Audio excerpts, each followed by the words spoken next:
Fala, amante da tecnologia, tudo bem com você? Hoje, nesse vídeo, eu vou falar um pouco sobre os passos que eu faço para que eu consiga fazer as análises para a parte de manutenção preditiva, certo? Algumas pessoas vieram me perguntar, Rodrigo, como é que eu faço uma análise ou por onde eu começo, né? Então, aqui eu vou mostrar alguns slides e alguns conceitos que eu uso e quais são as minhas, vamos dizer assim, os meus, não os passos em si, mas o que, que eu olho quando eu vou realizar algum projeto nessa área, beleza? Aqui eu não vou mostrar nada relacionado a Python, a programação em si, mas sim os detalhes mais, de uma forma mais estratégica e macro, né? Olhando para cada entrada, é aí o que eu olho como saída, para que você possa entender por onde começar, beleza? Então, eu vou colocar aqui uns slides que aqui é para que você entenda quais são os passos da análise de dados. Né? Antes de você ter qualquer coisa, você tem que entender para onde você vai. Né? Então, se você está falando de análise preditiva, né, você está falando de olhar para o terceiro passo do Data Analytics. Quem está conectado na indústria 4.0 sabe que esses 4 passos aí são os últimos 4 passos da análise de maturidade da Acatec, né?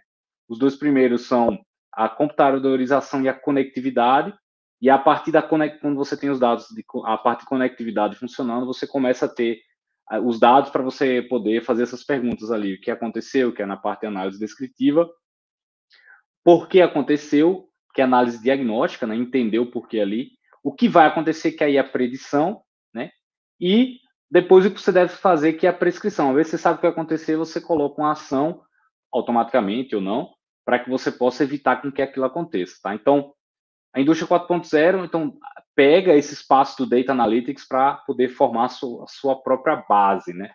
Então, eu coloquei aqui, como a gente está olhando na parte de predição, né, a gente está olhando aqui, o objetivo principal é aqui olhar o que, que vai acontecer. E num futuro você saber o como que você vai, o que, que você vai precisar fazer para evitar com que aquilo aconteça. Então, isso aqui, basicamente, é a metodologia que eu uso, né? Quando você está em qualquer projeto, você tem que ter, basicamente, 4 etapas ali, que é a aquisição dos dados, de onde vem, o tratamento desses dados e armazenamento, a retirada das informações, tá? E aí eu estou falando em relação ao algoritmo mesmo, né, e aprendizado dos algoritmos. Então, primeiro você tem o dado para que você possa desses dados tirar informação. Né? O dado sozinho ele não é informação. Então você precisa retirar as informações do que está o dado e ensinar os algoritmos ou o próprio algoritmo, né, inteligência artificial ou estatístico, a aprender. E aí você gera a sua inteligência e também gera o seu relatório e você tem a parte de inteligência. Então, isso começa a estar num loop aí. Então, quando você tem aquisição de dados, você vai ter aqui a questão de análise de óleo, né, que é o que a gente está trabalhando muito na manutenção preventiva, você tem que ter a análise do óleo. Você tem também os dados de telemetria, que hoje já está mais comum nas empresas, você ter os alarmes, né, das máquinas, tudo isso em nuvem, existem sistemas que usam isso. E também você tem os dados das plantas, né, das máquinas, de vários sistemas que estão em campo, beleza? Isso tudo aí joga para uma central aí de banco de dados ou, né, também que você possa montar sozinho, que você também retire, você tem as origens dos diferentes bancos de dados, que você retire e coloque no data warehouse, né, por aí vai. E 2 coisas extremamente importantes aqui é que você tem nesse tratamento e armazenamento, o tratamento você também tem que ter o processo, né? Onde você está inserido, isso é extremamente importante. Porque um trator, por exemplo, não vai se comportar da mesma forma numa área que for lamacenta, na área de retirada de cana, ou na área de mineração. Então, tratores podem até ser o mesmo modelo, mas com um entorno diferente, o processo, o conhecimento do processo do ser humano é extremamente importante. Então, isso vai depender muito também, por isso que você tem que ter o expert do processo lá para te ajudar a analisar, porque o comportamento da máquina ele vai depender de onde ela está trabalhando e de quem está trabalhando com ela. E outra coisa, obviamente, é o conhecimento humano, né? Eu reitero em todas as coisas que eu faço, quando a gente vai fazer projetos em empresas, né? Que sem o conhecimento do profissional que está lá no dia a dia, não adianta de nada. Então, Não adianta você chegar lá achando que vai ser o bambambam ou a bambambam, se você não entende do processo, se você não tem um know-how, né, específico da manutenção naquele local, os processos de manutenção, toda a cultura organizacional que existe na empresa. Então, se você chega lá já dizendo que vai ser o bambambam, quem está contratando, eu acho que já tem que ter um pé atrás, né? Acho que isso aí, na verdade, acontece com a interligação das culturas, né? Você estar indo como um consultor, tem que entender como é a cultura local e, obviamente, quem está recebendo essa pessoa, né, esse consultor ou consultora, vai ter que entender que o know-how dela relacionado às ferramentas é maior ou crítico, né, porque está fora do processo, e também integrá-la ou integrá-lo ao processo, certo? Então, voltando aqui ao slide, só para entender. E depois, com esse know-how aí, você vai ter aí você vai começar realmente a realizar, a usar os algoritmos, seja ele processo de autoaprendizado, né? Existem os algoritmos que não precisa, são não supervisionados, né? Que são os algoritmos que aprendem sozinho e depois vão te cuspir algo. E tem um processo de aprendizado, está cortado aqui, mas são aqueles algoritmos que você precisa ensinar. Então, baseado no know-how humano, vou dizer que aquilo é uma classificação X ou aquela predição está dentro da faixa esperada, né? E aí você vai ter no final aí a inteligência, né, com novas condições de operação e manutenção e também a correta classificação de operação barra manutenção. Então você vai saber, uma vez que você ensinou o algoritmo, se ele está marcando correto ou se você tem novas condições de operação que você desconhece, tá? Então passando aqui para os finalmente, né? Esse aqui é a metodologia básica que eu uso, certo? Toda vez que eu vou fazer um projeto desse nível, principalmente olhando para manutenção, eu gosto de partir, tá? Sempre no final, para 5 saídas aí que a gente vai ter, tá? Ou 5 análises. Depois eu vou voltar para o começo, mas o primeiro aqui é para mostrar que quando a gente está olhando um projeto, você está olhando aí algumas saídas que você pode ter no final, ou todas elas, que são análise de linha do tempo, né? Você vê o que aconteceu junto com os eventos. Então, misturando, por exemplo, a condição do óleo naquele momento, naquele dia, e o que aconteceu com o evento de alarme, por exemplo. Começar a cruzar essas informações. Uma outra, porque aí, uma vez que você tem o evento, você vai saber qual era o comportamento daquele parâmetro ou parâmetros antes do alarme e depois, para você saber se houve alguma alteração ali, e aí você saber se aquele parâmetro ele é viável para você usar na predição de falha, né? Sequência de alarmes, esse aqui é uma forma que eu gosto de usar muito, né? Que é para você saber se quando acontecer um alarme, se ele vai tender a fazer com que outros alarmes sejam disparados, ou o contrário, né? Se eu tive aquele alarme anteriormente, eu tive tais e tais sequências de alarmes ali. Um outro, aí já não é algoritmo, mas algoritmo que eu digo no sentido de inteligência artificial, mas é estatística, é você trabalhar com a parte de confiabilidade. Né? Muitas empresas esquecem, já quero trabalhar com machine learning ou com inteligência artificial, sem nunca ter plotado a curva de confiabilidade do equipamento e dos componentes que o formam, tá? Formam o sistema. Então, se você não calcula nem a confiabilidade, você não sabe nem qual é o seu tempo médio de vida de cada componente barra a sua máquina, sua planta, né? E por que ela está falhando? Quais são as falhas que mais ocorrem aí e que impactam esse tempo de vida? Aí eu venho também para predição propriamente dita, né? De você usar um parâmetro e querer ver um ou vários parâmetros como saída, né? Quais que você está olhando ali? Tempo de vida de um bico injetor, tempo de vida de uma peça específica, do mancal, né? De um rolamento, que é o que é muito utilizado. A predição propriamente dita, também a análise, né? De como esses caras estão se entrelaçando, digamos assim. E por fim, eu gosto muito dessa parte de análise de grupos, você utilizar os clusters, os famosos clusters, né? Uma vez que você tem os dados, você consegue ver se existem grupos de comportamento baseados em um ou dois ou três ou mais parâmetros, né? Então, por exemplo, dentro desse gráfico aqui, esses gráficos que estão, eu coloquei em tridimensional, que eu consegui fazer dessa forma para que o operador e o engenheiro pudessem verificar, nesse caso aqui, isso é um exemplo prático, verificar que existiam regiões de tendência. Quando dava um alarme, você tinha uma região que tendia a ter mais alarmes, mais quebras, falha operacional e por aí vai. Esse aqui é um dos que eu mais uso, mas obviamente você só consegue visualizar se você tiver até 3 ou até 4 dimensões, né, com elas a cor, quer dizer, o formato do ponto. Se você tiver muito mais parâmetros, né, de o X que a gente chama, né, variáveis independentes, você não vai conseguir visualizar.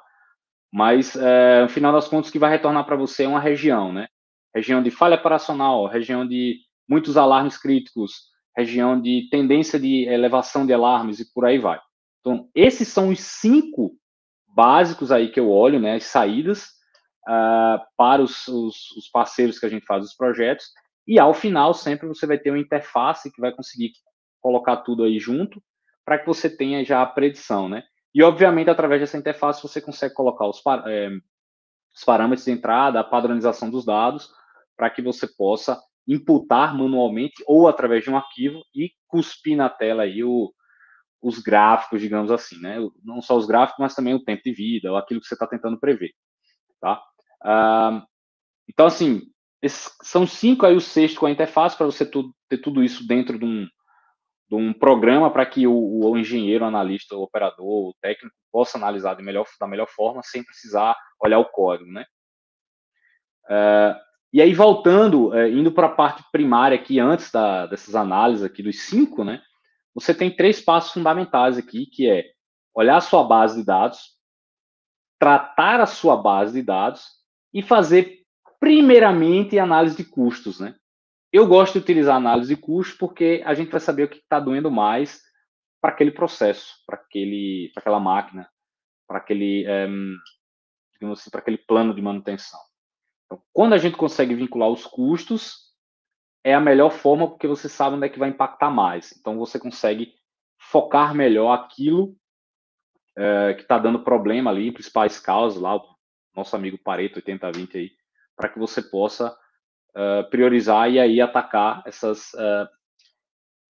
desculpa, essas outras 5 vertentes aí, tá? A base de dados, como eu falei anteriormente, você tem que saber quais são as bases, como você vai linká-la uma a outra, né? Que as fontes são totalmente diferentes, uns são sensores, outras são planos de manutenção, ordens de serviço, que às vezes vem manual, então como digitalizar também, e aí você consegue juntar todo mundo, você tem que saber como juntar todo mundo, que vai variar de caso a caso, para depois você fazer o tratamento dessas bases e aí começar a fazer as análises. Então, quando a gente passa para o tratamento das bases, você vai ter principalmente duas grandes características aí, os desafios que são os dados faltantes, vão ter, como você pensa em matriz, você vai ter buraquinhos aí que você não vai conseguir preencher, então você tem que saber estratégias para você preencher, para não perder a linha inteira, quando você tem 20 parâmetros, né, 20 colunas, você não perder todos esses, porque faltou um, você não perder tudo, porque dependendo do tamanho da sua base de dados, isso vai influenciar muito. Se tiver uma base de dados pequena, se você perder um componente aí, vai atrapalhar demais. E os outliers, ou seja, você sempre tem aqueles caras que são exceções, são causas especiais, então por isso você não consegue fazer com que você tenha, né, você não consegue achar, não é o mesmo padrão que você tem nos dados normais, você vai ter também essas exceções aí que nas análises vão influenciar, tá? Obviamente, existem já estratégias quando você vai para o ponto de ter a predição ou o algoritmo de predição ali dentro. Existem estratégias de você nem precisar tirar os outliers, né, para que você faça esses cálculos, mas eu recomendo que você pelo menos entenda, caso você for colocar um outlier, você entenda o porquê daquele outlier, tá? Aquela exceção, não digamos porque, como eu falei, quando você vai fazer análise digamos, uma temperatura que está a 400 graus Celsius, e ela normalmente é 100, então dá um pico, ou então um vale ali de 50 graus Celsius em um determinado equipamento, quando você faz a média, isso aí modifica, né? Então você também tem que entender que você não pode usar média em tudo, tem que usar moda, mediana e por aí vai, dependendo da sua distribuição. Mas se você for colocar esse dado, que é um outlier, você tem que saber o porquê que você está colocando. Então, por que teve aquele pico de 400 ali? Teve um problema na injeção, ou faltou refrigeração naquele momento, teve a falha de refrigeração do sistema de refrigeração. Então, você sabe que vai ser uma exceção, mas você sabe o porquê dela, tá? Então, o que eu queria mostrar para você é o seguinte, essa é a metodologia que eu trabalho, né, que eu uso, que os passos que eu faço, baseados naqueles 4 passos do Data Analytics, que é um dos 4 passos dos 6 da indústria 4.0, que quando você vai mais para baixo, mais operacionalmente, aí você vai ter a base de dados, vai ter o tratamento dessa base, a análise dos custos, e aí você abre para as diferentes análises que você vai fazer, no final tendo a interface, tá? O que é importante mencionar aqui, antes de você sair, partir para fazer tudo, tá? O que é extremamente importante é o seguinte, em torno de 60% a 80% do seu tempo vai estar naqueles 3 primeiros passos ali, que é base de dados, tratamento da base de dados e o começo da análise de custo. Principalmente o tratamento da base. Porque você vai ter que entender todo o cenário, você vai ter que entender o escopo do processo que você está envolvido, se você não for do processo, o time, como é que se comporta, quais são as nuances, os detalhes de cada cultura organizacional da empresa que você está trabalhando.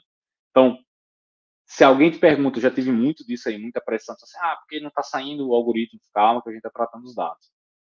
E o último projeto que a gente fez, tomamos em torno de 75% do nosso tempo, né, investindo na análise, e aí quando saíram, os resultados foram resultados surpreendentes. Então, se alguém te pressionar, fale, estamos analisando os dados, então por isso demora mais nessa fase.